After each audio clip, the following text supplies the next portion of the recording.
Hey, Tribing YouTube fam, welcome to another Sunday Coffee Talk. I'm Chad, by the way. Welcome to Live Life on Your Terms. Uh, this is going to be an interesting coffee talk. And by the way, before we get started, remember with every Sunday Coffee Talk, we do have the Super Thanks Spotlight. That's where you can leave a Super Thanks. And you leave a Super Thanks as a question, and that question will be kind of featured and answered. That's what we'll talk about on Sundays. So we have that going on. And remember, you can leave it on any video. You can leave a Super Thanks question on any video, not just a Sunday Coffee Talk video. So we always got that going on. So that's sometimes I forget to say that. But anyway, this has been a not a weird week, but I know it's been okay. I mean, it's been good. It's been a good week. This week, I think one thing I wanted to talk about, and I don't know what I want to name this coffee talk yet, because in this video, we are going to talk about a little of Bible esoteric wisdom, and we are going to talk about manifesting after that. I have a good manifesting topic to kind of bring up and talk about. But the first thing I kind of wanted to talk about is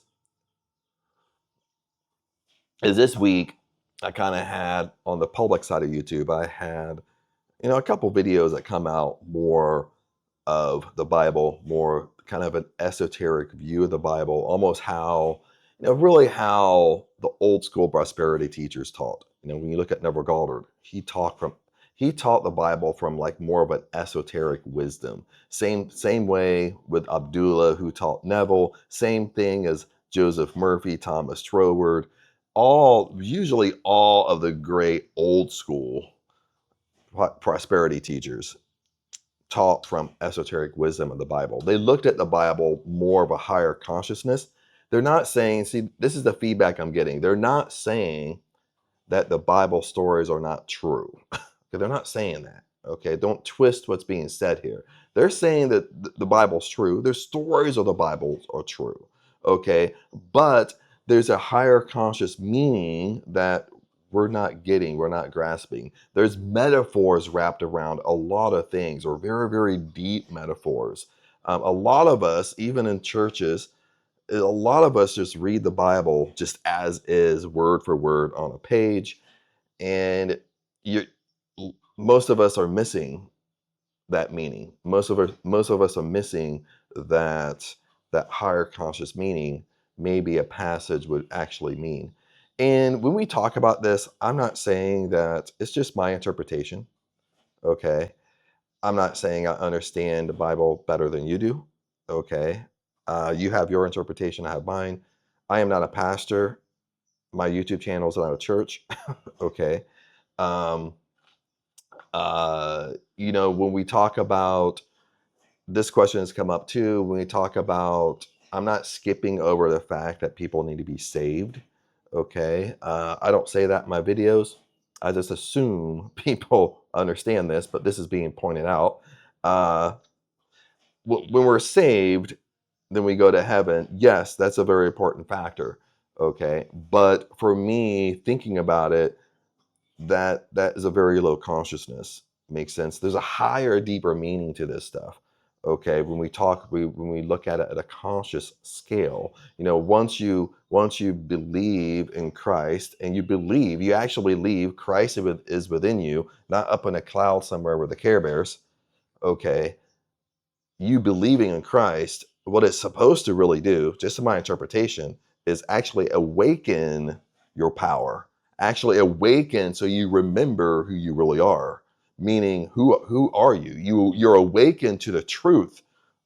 Okay, what's the truth? The truth is God is inside you. You're endowed with God's power. You can do everything that Jesus did when he walked this earth. And he stated this to the disciples. It's in the New Testament, which people don't want to believe it. Okay, or say, well, Chad, you're taking it out of context. Okay. It's written, dude, a million different ways in the New Testament. Okay, maybe not a million. I know some of you would jump all over that, but but that's the truth. It's not about us getting to heaven.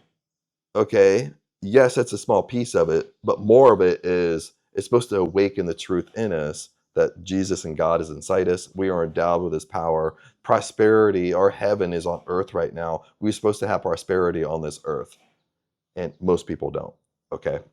So, and it just comes down to when you look at your subconscious mind, your spiritual mind, that it doesn't play favorites. You know what I mean? It's literally what you believe to be true for you is basically coming to you, and that's what you see in your 3D world. Bottom line. Um, but how my mind works when we talk about this esoteric wisdom, I've always been like this. I don't know why. I've always looked at things out of the box. I've always looked at things, especially since we're talking about the Bible, I'll use the Bible for an example. I've always looked at things as there has to be a deeper meaning. There has to be deeper metaphors to this. Back then, I wasn't using the term higher consciousness, but I just kind of looked at it as there has to be a deeper meaning, something we're not understanding, something we're not getting, and that's aligned with Satan's great deception. So that's always, I do have a video coming out on this on Monday, so it will be tomorrow, how Satan deceived the world. But I've always pondered this. People don't think they've been deceived, but I beg to differ. You probably have been deceived. You know what I mean? Because that's how good Satan is. If Satan can listen to this, if Satan can make you feel powerless, make you feel that God isn't inside you, make you think that God lives in the clouds, make you think that God is external from you, okay, isn't that being deceived? When God is actually inside you, you're endowed with God's power, heaven is within you, okay? You know, if Satan makes you feel that, you're not good enough, okay, you're powerless, you can't have your dream life, you can't live life on your terms, whatever you want to say, haven't you been deceived? Okay, it is such on a huge scale that it's such on a higher conscious scale. We've all been deceived.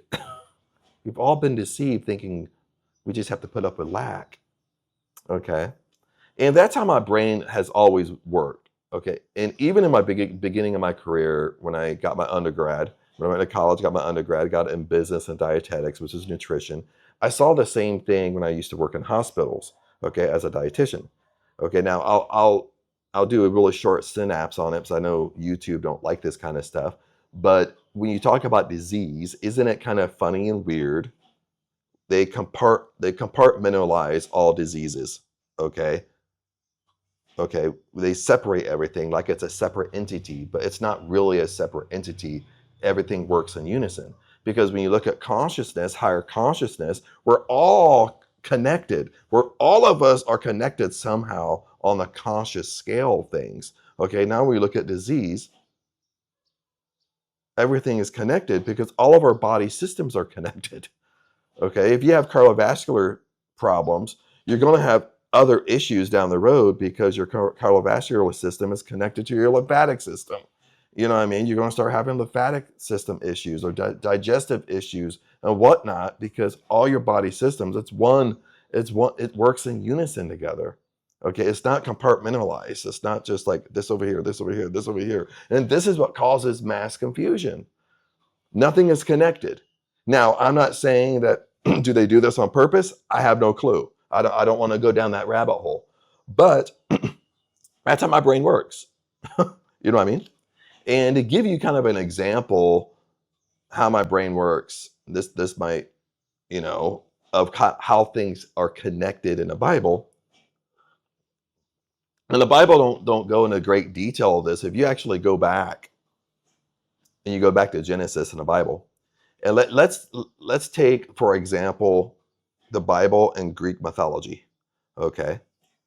I'm not saying it's true, but I'm saying what if? What if both are true? And you might be saying, well, Chad, you're flipping crazy. But that's how my brain works. What if the Bible's true and Greek mythology is true? What if they're both true? Okay. What if in Greek mythology, the Mount of Olympus, okay, Zeus, Jupiter, Zeus was the main god. What if Greek mythology is true, but they just explained it a different way and the Bible is true? What if everything is working in unison, everything connects somehow, but we've been taught to separate things, not to believe things. Nothing is taught in unison together. Nothing is taught together so we can figure this out. Okay, we're just given one little puzzle piece to life, and that's what we want to believe, and basically disconnect everything else. We don't want to bring in other puzzle pieces. Okay.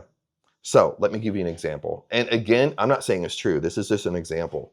Okay. But I'm just saying I'm putting a what if in there. This what if might be crazy, but what if?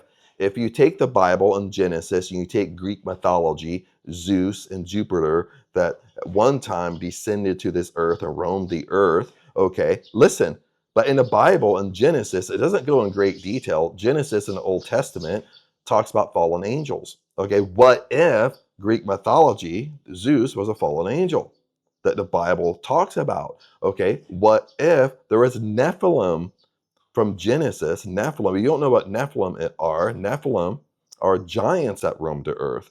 Okay, that was like, remember David and Goliath? Goliath was a Nephilim. Okay, if I'm pronouncing that word right, I might not pronouncing it right. Okay, he was like 12 feet, 13, 14 feet tall. He was a giant. Okay, that roamed the earth. Okay, where did the Nephilim come from? This is how crazy the Bible is, the Genesis that most pastors don't talk about. Okay, dude, when you go inside this, you just like, dude, what's going on? Am I really reading the Bible? Okay, okay, fallen angels. Okay, it was fallen angels that fell to the earth in the Bible, and it was angels that descended to the earth to help out humans. Okay, at that time. Okay, also remember during the Adam and Eve time, it stated that God at one time walked the earth with humans. God at one time walked the earth with Adam and Eve. What if God in Greek mythology was Zeus? But Zeus walked the earth. You see how things flip and connect? Okay, let's take this a little bit further here. Let's play with this a little bit. That's how my mind is this morning. Is where did the Nephilim come from? Because I didn't answer this question. Nephilim came from when angels descended to earth. Angels, okay, mated. This is YouTube. Let's keep this PG. Okay, mated with earthly women. They mated with human women because they thought human women were really beautiful. Okay, now with an angel mated with a human woman, the woman got pregnant and gave birth. When they gave birth to Nephilim. That's where Nephilim came from. Nephilim were these giant, like angelic beings that were just crazy powerful because a human mated with an angel. Okay, so they had these great abilities, and there were giants, okay, that roamed the earth. All I'm saying is, I'm not saying it's true, but what if this is in the Bible? So if you want to read but you can't if you want to believe the Bible, you can't remove it from the Bible. Okay, it doesn't go in great detail, but it is scattered throughout the Old Testament, and it's in Genesis.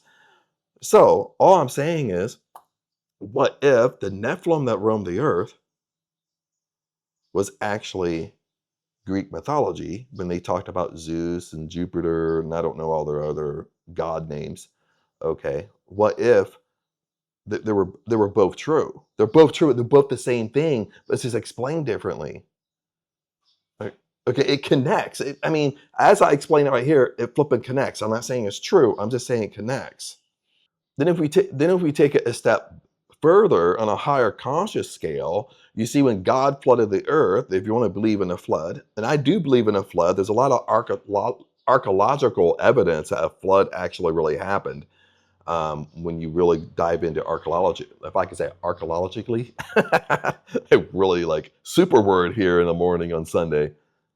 But when God flooded the earth, it wasn't like people look at it as a lower consciousness. People look at it with our five senses: see, hear, smell, taste, test. Well, people were running around having sex. People were drinking when they shouldn't be drinking.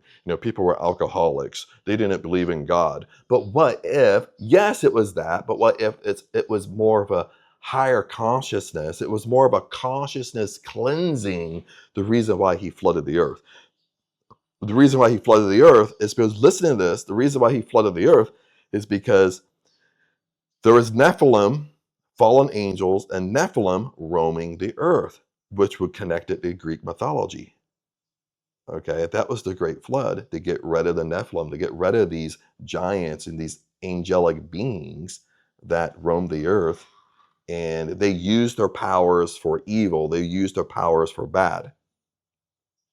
Okay, this is all in Genesis. It's not super described or super explained, but it's in there.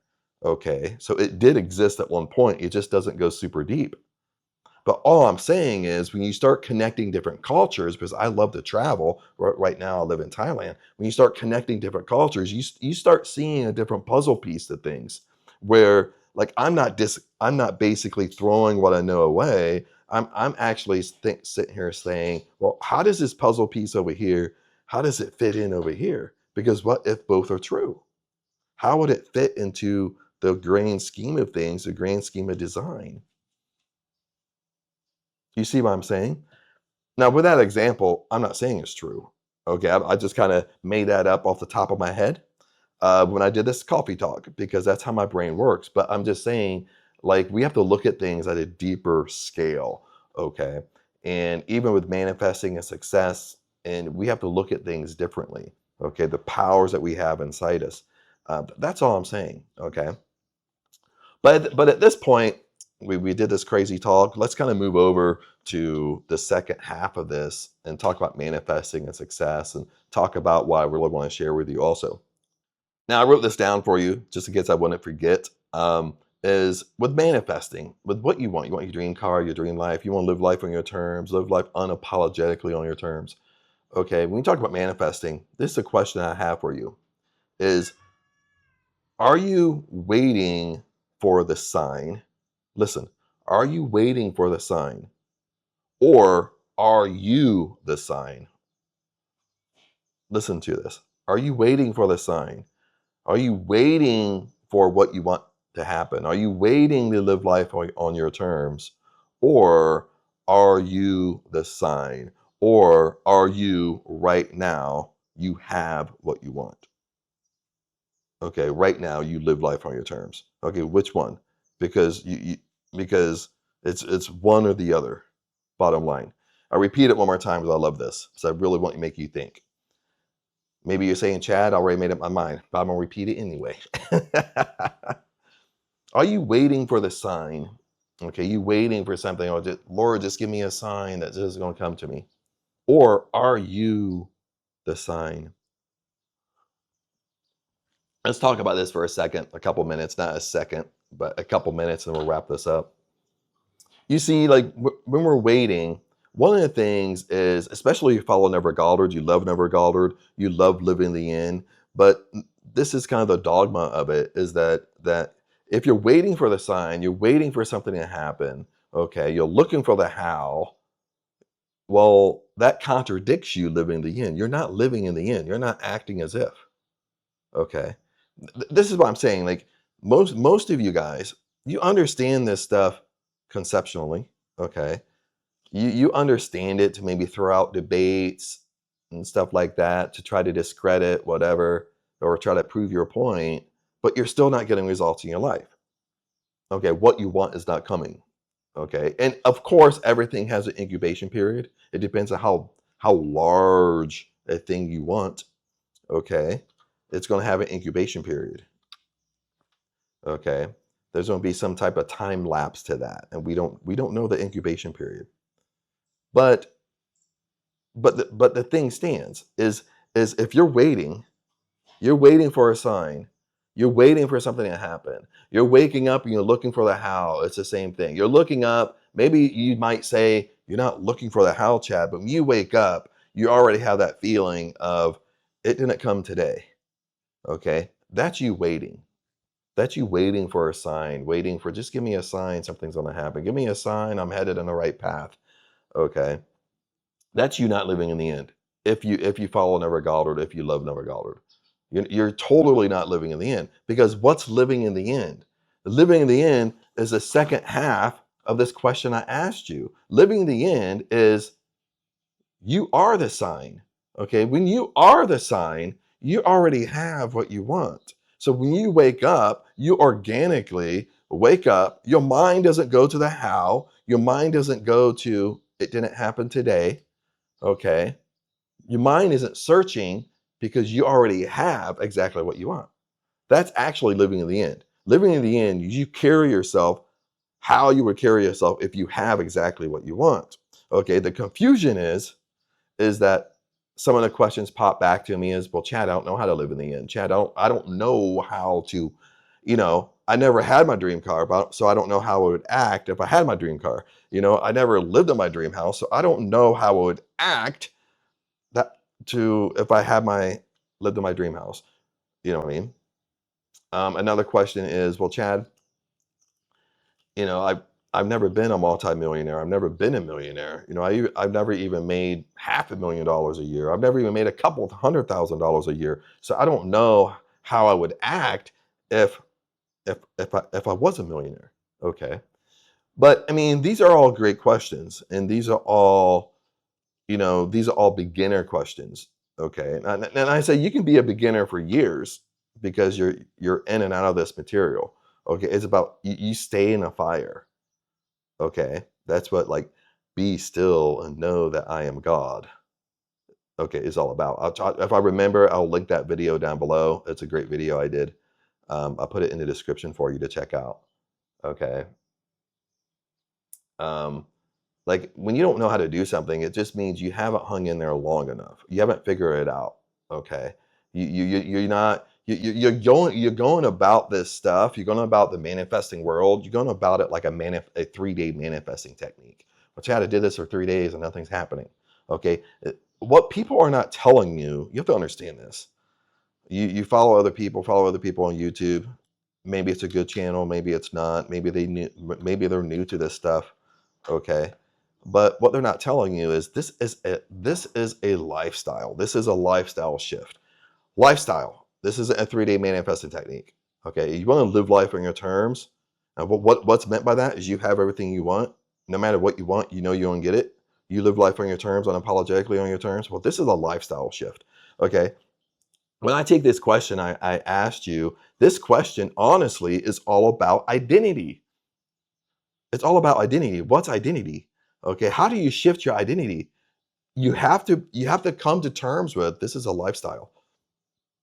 That's the only way you shift your identity. You're not going to shift your identity in a 3-day manifesting technique. You're not going to shift your identity if you go to a Joe Dispenza chakra cleansing seminar for 3 days. You're not going to shift it. Okay, I'm not saying it doesn't work. It's a puzzle piece, but the bottom line is this is a lifestyle. You're not giving up. You stay in the fire. You be still. You ignore the noise around you when nothing's working, nothing seems to be coming, nothing seems to be going your way. You're still to it because you know the truth is inside you. Okay. What's the truth? Abundance is yours. Abundance is your birthright. Abundance is infinite. That's the truth. Okay. So, like I said, when I said this is actually identity. Okay. Are you waiting for the sign? That's your old identity. Your old identity would be looking for the how, waiting for a sign. Okay, looking for the external, looking outside of yourself, going to 15 of your friends to see what they think, get their opinion on stuff. Where even Napoleon Hill said opinions are the cheapest commodity on earth because most people don't practice what they preach. Just bottom line. I mean, we see that all over. I mean, even when I was in a field of nutrition and dietitians, you know how many dietitians that say they're nutrition experts that are literally just obese? Not even overweight, not even a little bit out of shape, literally obese. I mean, it's a high percentage. I mean, is that person practicing what they preach? Um, you know, just saying. Okay. This is all about identity. Okay. When I say the second half of this, you are the sign.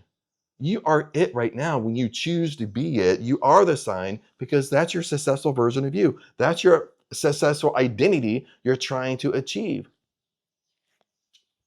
You have to carry yourself like that successful version of you. You have to carry yourself like you already have your dream car, your dream house. You're already a millionaire. You carry yourself like it. And let me answer the question because I forgot to answer your question here. Is that I don't know how to act. I don't know how to act like I was a millionaire. I don't know how to act like if I had my dream car. But you know what the kind of the oxymoron answer is? The car you have right now that's sitting on the street, sitting in your driveway, sitting in your garage, sitting in your parking lot if you live in an apartment or condo. You know what the oxymoron question is? Is do you think about that car every single day? You don't. Okay. When you think about your car, hopefully you're grateful that you have a car, right? Okay. That's the same way you would do, the same way you would act if you had your dream car. Yes, in the beginning, you're going to be super excited. But once you have your dream car, you act like it's a normal flipping car. You don't think about it every day. And when you do think about it, you're grateful that you have it. It's the same way like if you live in your dream house. If you live in a house right now, might not be your dream house, but how you act right now is how you're going to act when you live in your dream house. You're not thinking about it. You're letting it go. You're letting it be. You're enjoying life. You get what I'm saying. Okay, you need to get this on a deeper level. You guys are overthinking this stuff. I overthink this stuff. I fall in these traps because we're just human. Okay, we all have junk and dirt in our lives that happened to us when we were kids on up. And when we get older, quite honestly, we have more bad experiences. Yes, we have great, good experiences, but maybe we go through breakups, maybe we've been through a divorce, maybe we've been in an abusive relationship. You know what I mean? That kind of adds to the donkey shit in our lives that we have to work through. Okay. This is a work in progress. Okay. If you want to be a millionaire, but you don't know how a millionaire would act, well, you start doing research. Okay. Start following somebody that's a millionaire. Maybe it's a movie. Okay. Maybe it's an actor. Okay. Maybe it's a business person that's, kind of in a spotlight. Okay. What would that person do? But the biggest thing, if you're a millionaire, you have to look at your daily habits. One, you got to start waking up, walking like that you're successful. Okay, what does a successful person do? They're way more decisive. When you ask them a question, it's yes and no. It's not maybe. It's not what do you want to do? What do you think? Okay, they're not running to 15 of their friends to figure out if they agree with them or not. They're solid. They have a strong foundation in themselves. They know the truth is within them. Okay, all the answers are within me. Okay, all the answers are within you. Bottom line, you just have to believe it. Okay, I don't need to search for the external for the answers because God is inside me. Okay, if I believe that, well, that's where not just me, you, that's where our intuition comes from, our gut feelings come from, our inspired action comes from. It all comes from within. We just have to listen to it, listen to that small little voice, and actually follow it. Okay. Another thing with being a millionaire is they're going to make decisions. They're going to be more decisive. Okay. You can do little things that you can compare yourself to. What would that successful version of me do? Okay. Now, this might not answer every single question, but it's going to answer at least half of them. There's going to be at least half of them that you say immediately. You don't even have to think about it. It doesn't even take you half a second. You say, well, that successful version of me is going to say no like that. Then that's what you should be doing. You should say no. Okay. If you have to look at your habits, what you're doing, the bad habits. If you're indecisive, well, the reverse of that is start making decisions. Start being decisive. Okay. Like I'm just naturally, since I was a kid, very, very indecisive. I'm very analytical, overanalyze, overthink. Now that might be a superpower in one way, but of course, when you have a superpower, any superpower you have can be,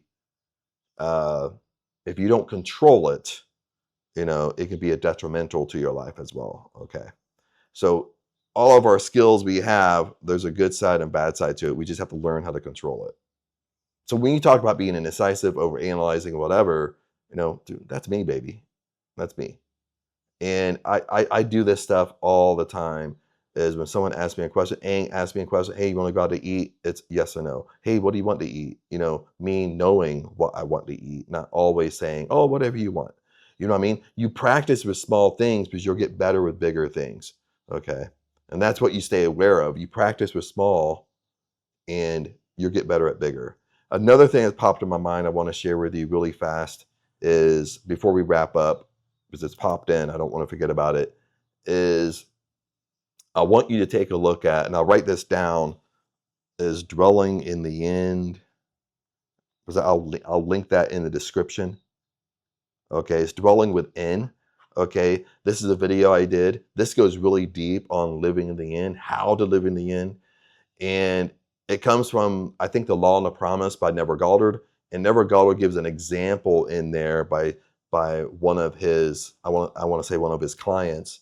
And they basically took living in the end crazy deep. I mean, they basically kind of, all the newbies today probably wouldn't even believe their story, because all the newbies today want to think you have to take action, action, action. You can't just sit there and $1 million falls on your head.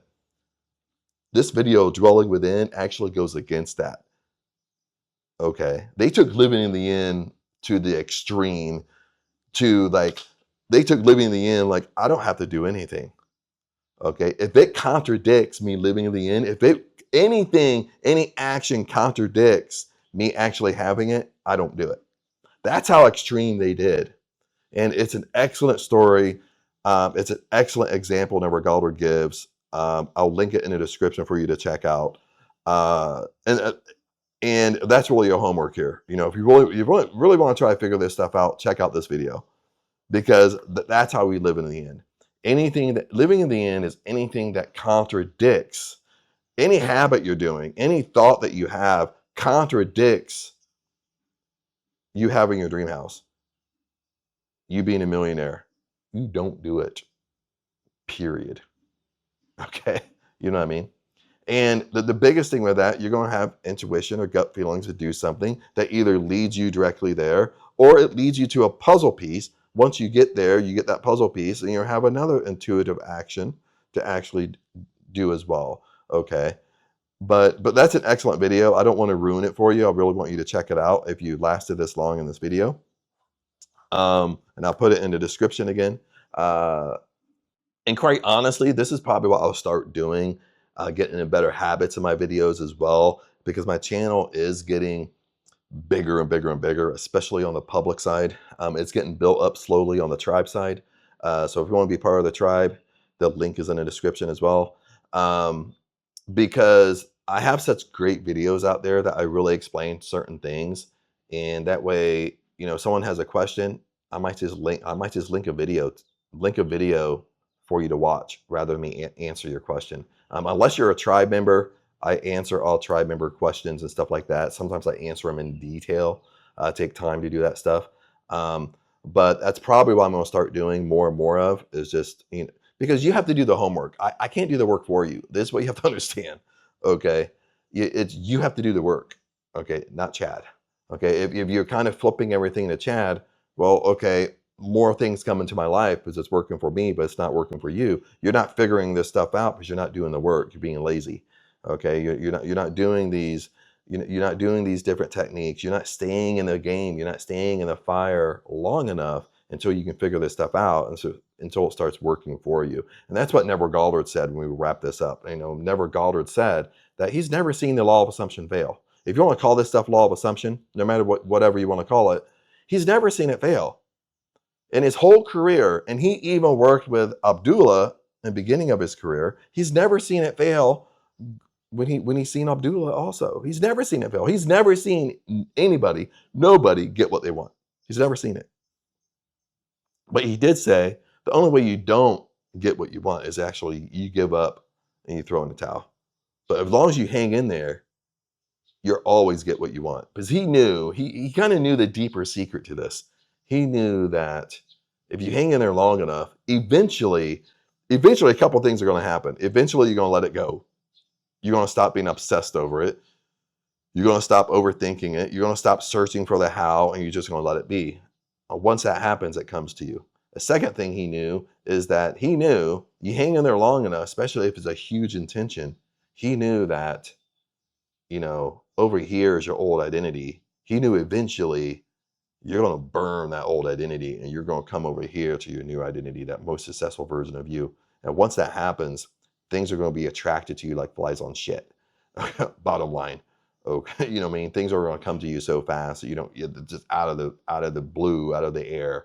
You know what I mean? So he knew that. But the thing is, it's hard to kind of stay in a fire, but you got to trust yourself and trust within. If you can see it in your mind, you can see it in your imagination. In your 4D world is your imagination.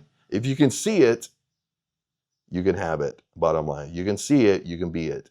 Bottom line. If you see it, it has to come to you in form in your 3D world. Bottom line. But other than that, guys, tribe and YouTube fam, that's it. Let's wrap this up. Honestly, with this Sunday coffee talk, I wasn't even too sure what I was going to talk about. It was just that type of week and that type of Sunday when I walked up. I had a couple days there. I was kind of feeling a little bit burnt out. So I didn't want to take the whole days off, but I took a little bit more time off this week. But also remember we do have a Super Thanks Spotlight. You leave a Super Thanks question, and that question will be answered in the upcoming Sunday Coffee Talk. And in the future, I kind of foresee the Sunday Coffee Talk will only be answering questions from the Super Thanks. So we got that going on. Remember, if you want to be part of the tribe, link is in the description. If you want to work with me, if you have deeper questions, you want to go deeper on things, the link is in the description as well. Other than that, love you guys, and I'll see you next Sunday.